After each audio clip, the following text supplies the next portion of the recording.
Thank you. Good evening.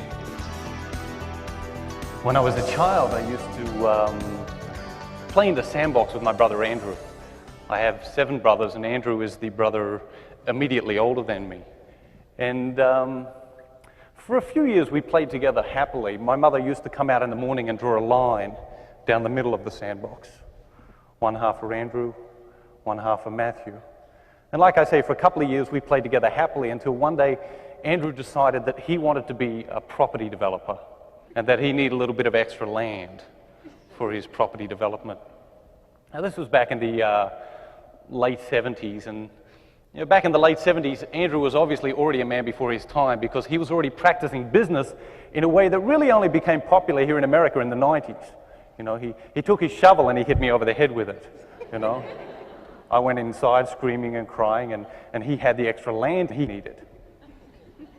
When I got inside, I sat in the middle of the kitchen floor, screaming, crying, thinking, hoping, believing that my mother would come and deliver some justice to this obvious situation of injustice.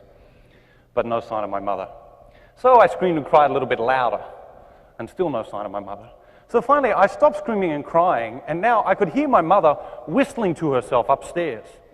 It's a ritual she used to practice when she was cleaning the house. And I knew she could hear me screaming and crying, and I knew she was ignoring me, and a great anger began to build up in me. And then all of a sudden, a moment of inspiration. It occurred to me that on Thursday afternoons, my mother used to take my brothers and I grocery shopping, all of us. And if we were good boys while my mother was doing the grocery shopping, if we were good boys, which we always were, at the end of the shopping expedition, my mother used to buy us a small chocolate, maybe in the shape of a truck or a plane or a car or a bus, wrapped in aluminum foil. I really like chocolate, so I used to eat my chocolate on the way home from the store. But my brother Andrew, he likes to collect things. He always has. And sitting in the middle of the kitchen floor, it occurred to me that Andrew's chocolate collection had grown so vast that my mother had emptied the entire bottom shelf of the refrigerator to house Andrew's chocolate collection, to protect Andrew's chocolate collection from the warm Australian climate. And Andrew was in the sandbox. And my mother, she was upstairs, and she obviously wasn't coming downstairs until she'd finished doing whatever it was she was doing.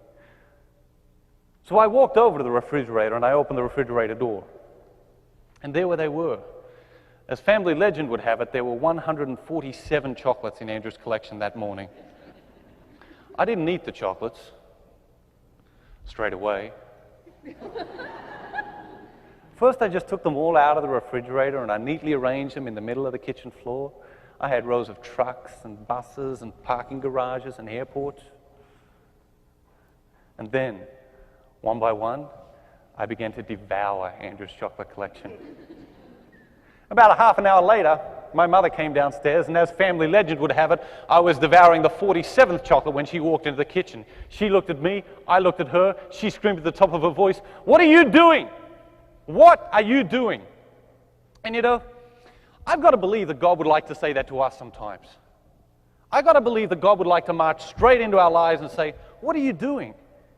Like to march in and say, "I've given you life, I've filled it with so many gifts and so many blessings, put you in the midst of abundance. What are you doing?" And it is this search, it is this struggle in the midst of all these blessings that we find ourselves, that we call life, that we call the quest of life, the journey of the soul. And in the midst of all of that, each and every single one of us is searching for one thing. All of us, without exception, we want to be happy. You want to be happy, I want to be happy. The human heart is on a quest for happiness. The human heart is on a quest for happiness. We have this great desire for happiness, and we live out of this desire. We live out of this desire. Now, I don't know if you've noticed, but from time to time, people do stupid things. Have you noticed? From time to time, people do stupid things, and we maybe scratch our heads. Maybe it's our parents, or maybe it's our children, maybe it's our friends at school, maybe it's our colleagues at work, maybe it's our boss, maybe it's our employees. From time to time, people do stupid things, and we watch people doing stupid things, and we ask ourselves, why would anybody ever do something so stupid? We ask ourselves, don't they know that's going to make them miserable? We ask ourselves, why would anybody do something so stupid? The answer? People do stupid things because they believe those stupid things will bring them happiness.